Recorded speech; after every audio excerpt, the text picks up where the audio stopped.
açıklamaların ötesine taşmıştı. Her şey Afganistan'ın kuzeyindeki bazı stratejik bölgelerde Türk insansız hava araçlarının keşif uçuşlarıyla başladı. Afganistan bu uçakları bu topraklarda istemediğini açık bir şekilde belirtti ve hatta birkaç tane Türk keşif uçağını vurmayı başararak düşürdüler. Türkiye dedi ki Mezar-ı Şerif kenti kontrol altına alınmadan bu kriz artık bitmez dedi. Afganistan'ın başkenti Kabil'de ise farklı bir atmosfer vardı. Afgan komutanlardan biri telsizden bağırdı. Türkler teknolojik üstünlüğe sahip olabilir ama bu topraklar bizim, dağlar bizim müttefiklerimizdir açıklaması geldi. İlk hamle Türkiye'den gelecekti. Doğu Anadolu'daki üslerden kalkan F-16 ve F-4 savaş uçakları Gürcistan, Azerbaycan, Türkmenistan hava sahalarını kullandı ve bu güzergah üzerinden uzun menzilli operasyonla Afganistan'ın kuzeyine ulaştı. Bu uçaklar Mezar-ı Şerif çevresinde Afgan ordusunu bombalamaya başladığı sırada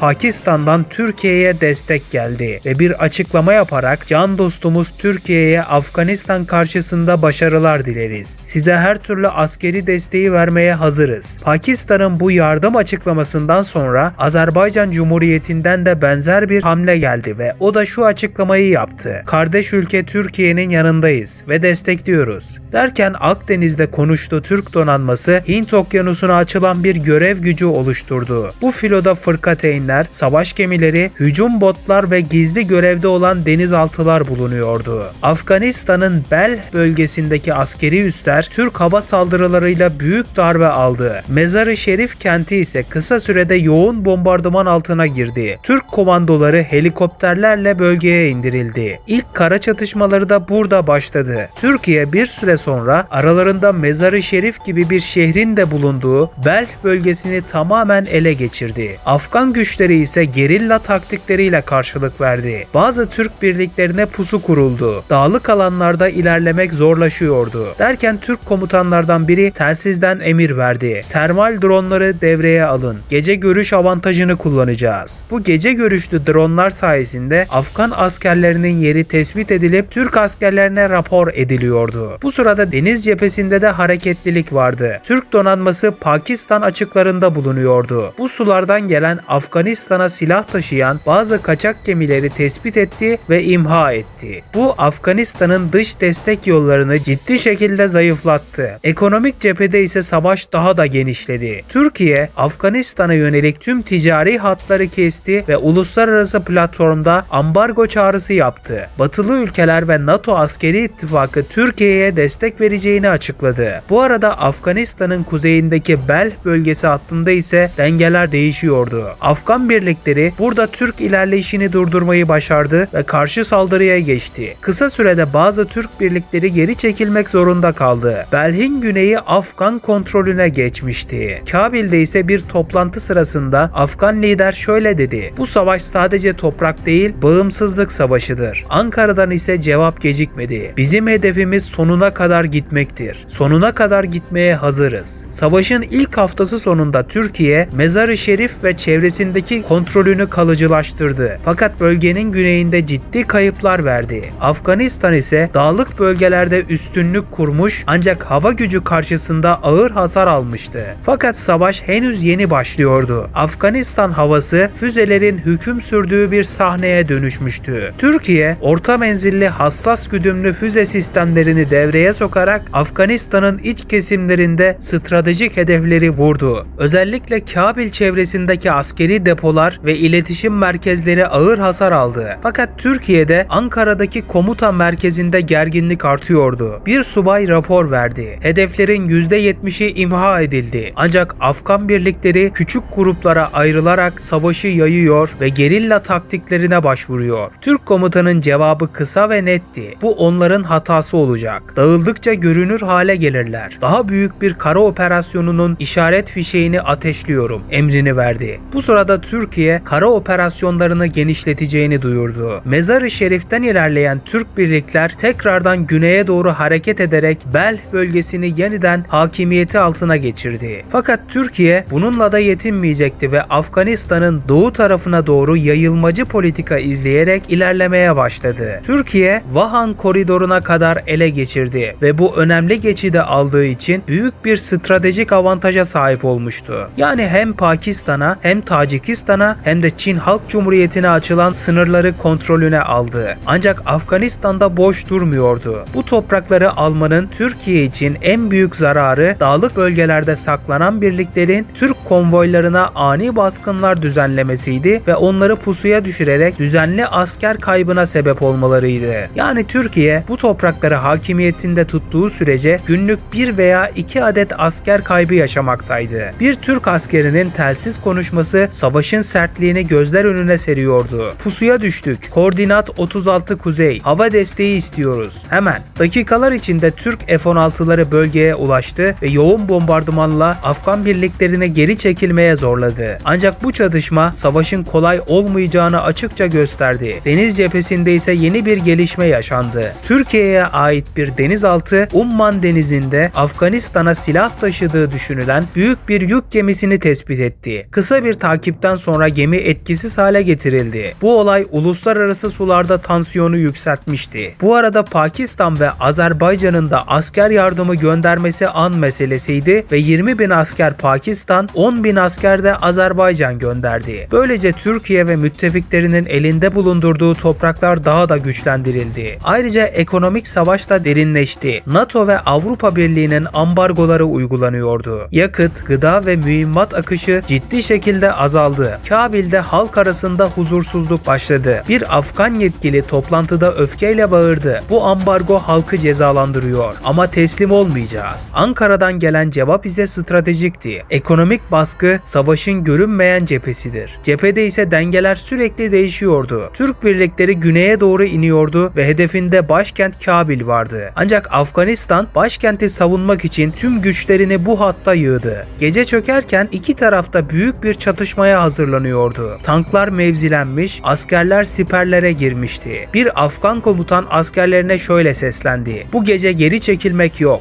Kabil düşerse her şey biter." Türk tarafında ise bir komutan haritaya baktı ve mırıldandı: "Bu sadece bir şehir değil, bu savaşın kalbi ve o kalp çok yakında en şiddetli darbeyi alacaktı." Türkiye bu hattı kırmak için şimdiye kadarki en büyük operasyonunu başlattı. Gece saatlerinde gökyüzü bir anda aydınlandı. Balistik ve seyir füzeleri Kabil çevresindeki hava savunma sistemlerini hedef aldı. Ardından F-16'lar ve silahlı insansız hava araçları dalga dalga bölgeye girdi. Ankara'daki harekat merkezinde geri sayım yapılırken bir subay rapor verdi. Hava savunmaları %80 etkisiz hale getirildi. Kara birlikleri ilerleyebilir. Emir gecikmedi. Zırhlı birlikler harekete geçsin. Hedef Kabil. Türk zırhlı araçları ve mekanize piyadeleri güneye doğru ilerlemeye başladı. İlk saatlerde ciddi bir direnişle karşılaşılmadı. Ancak Kabil'e yaklaştıkça Afganistan'ın tüm savunma gücü devreye girdi. Afgan komutan telsizden son savunma emrini verdi. Tüm birlikler şehir savunmasına geçin. Sokak sokak savaşacağız. Ve gerçekten de öyle oldu. Kabil bir anda sokak çatışmalarının cehennemine dönüştü. Türk birlikleri mahalle mahalle ilerlerken Afgan savaşçılar binalardan, tünellerden ve dar sokaklardan saldırıyordu. Bu sırada Afganistan son kozunu oynadı. Kabil'e ulaşan bütün yollara el yapımı patlayıcı döşediler. Türkiye birliklerini ilerletmeye başlayınca ağır zırhlı araç zayiatları vermeye başladı. Türkiye rapor verdi. İkmal hattımız tehdit altında. Zırhlı araç kayıpları veriyoruz. Bu kritik anda Türkiye denizden ve havadan destek planını devreye soktu. Pakistan ile birlik olup Kabil'e yoğun füze saldırıları gönderdi. Savaşın en çarpıcı anlarından biri yaşanmak üzereydi. Afgan lider yeraltı sığınağında son bir konuşma yaptı. Kabil düşerse savaş bitmez. Dağlara çekiliriz. Yıllarca savaşırız. Türk askeri kuvvetleri başkent Kabil'e girdi ve hızlıca ele geçirdi. Başkenti düşüren Türkiye tek bir emirle bütün Afganistan'ı Türkiye hakimiyetine geçiren yasayı onayladı ve tüm topraklar Türkiye'nin kontrolüne geçti. Fakat Afganların direnişi uzun yıllar sürecekti. Türkiye düzenli kayıp vermeye devam ediyordu. Savaş iç çatışmalar şeklindeydi ve yine de Türkiye kazanmıştı. İzlediğiniz için teşekkürler. Daha fazla videolar için